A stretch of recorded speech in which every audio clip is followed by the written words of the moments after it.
Ahora vamos a resolver un circuito del cual queremos conocer la resistencia y el voltaje de Thevenin para poder calcular un circuito equivalente de este teorema, el teorema de Thevenin. ¿Cuáles son las indicaciones que tenemos?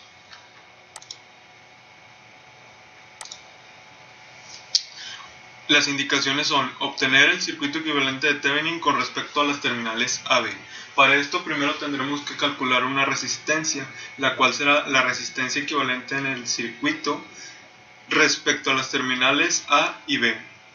Para poder llevar a cabo esto, todas las fuentes de corriente y de voltaje tendrán que ser sustituidas ya sea por un cortocircuito o con un circuito abierto.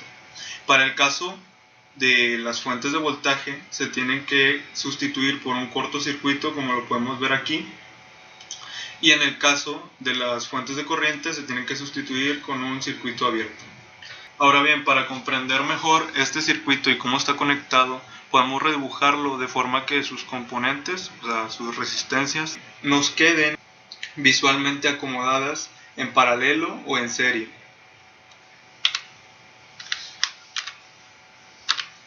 De esta manera, este circuito es exactamente el mismo a este circuito, simplemente que está dibujado de diferente forma o está acomodado de diferente forma en la hoja de papel.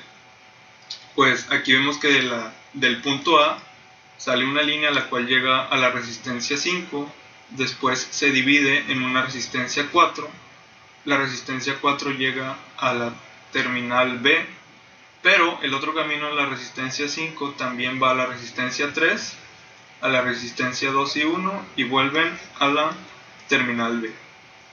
De tal manera que para poder calcular la resistencia tenemos que hacer primero el cálculo en serie de la resistencia 2 y la resistencia 1. Aquí lo vemos. Después determinar una resistencia B, la cual será el conjunto en paralelo de la resistencia 3 y la resistencia 2 y 1 que acabamos de calcular. Aquí lo tenemos. Después una resistencia C, la cual será una conjunción en paralelo de la resistencia B y la resistencia 4. Y por último, una resistencia D, la cual sería el equivalente a la resistencia de Thevenin, pues sería la resistencia equivalente del circuito, la cual se calcularía sumando la resistencia C y la resistencia 5, pues la resistencia B ya la tendríamos en serie con esta.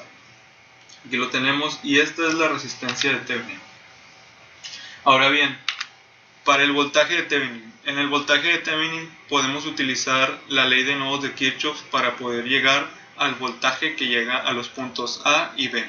Como en esta parte del circuito, el circuito está abierto, la corriente no caminará por este punto, por lo que la diferencia o la suma de los voltajes de entrada o salida, según sea el caso en el nodo 2 y en el nodo 4, serán lo que nos digan el voltaje de la resistencia A y B.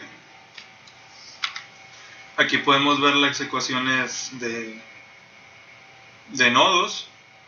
Es importante recordar que el número de nodos será igual al número de ecuaciones. Aquí lo tenemos. En el nodo 1 tenemos una fuente de voltaje y una resistencia. Aquí podemos ver las ecuaciones de nodos. Esto ya lo explicó un compañero más arriba en la presentación. Entonces es hora de ir al voltaje de Thevenin. El voltaje de Thevenin resultante nos dio 65 voltios y aquí podemos ver cómo fue que se obtuvo. El voltaje de Thevenin fue igual al voltaje en el nodo 2 menos el voltaje en el nodo 4. Una vez que ya tenemos voltaje de Thevenin y resistencia de Thevenin, entonces ya podemos establecer el circuito equivalente de Thevenin, el cual sería este. Ahora bien, haremos el mismo circuito, pero ahora con el teorema de Norton. El teorema de Norton nos dice que tendremos un circuito equivalente en el cual tendremos conectado una fuente de corriente y una resistencia en paralelo.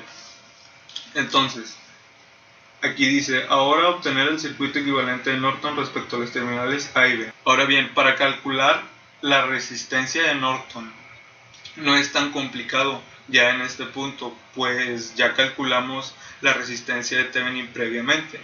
Aquí, más que nada para ilustrarlo, se muestra de nuevo el procedimiento que se llevó a cabo.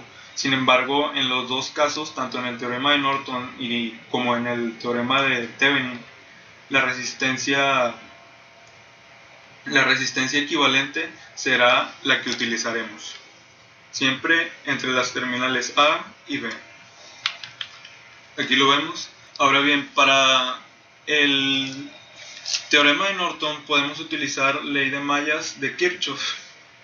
La ley de mallas ya fue tratada anteriormente por otro compañero y solo queda más que ver el procedimiento en el cual aquí tenemos las ecuaciones de mallas, se llega a la malla 3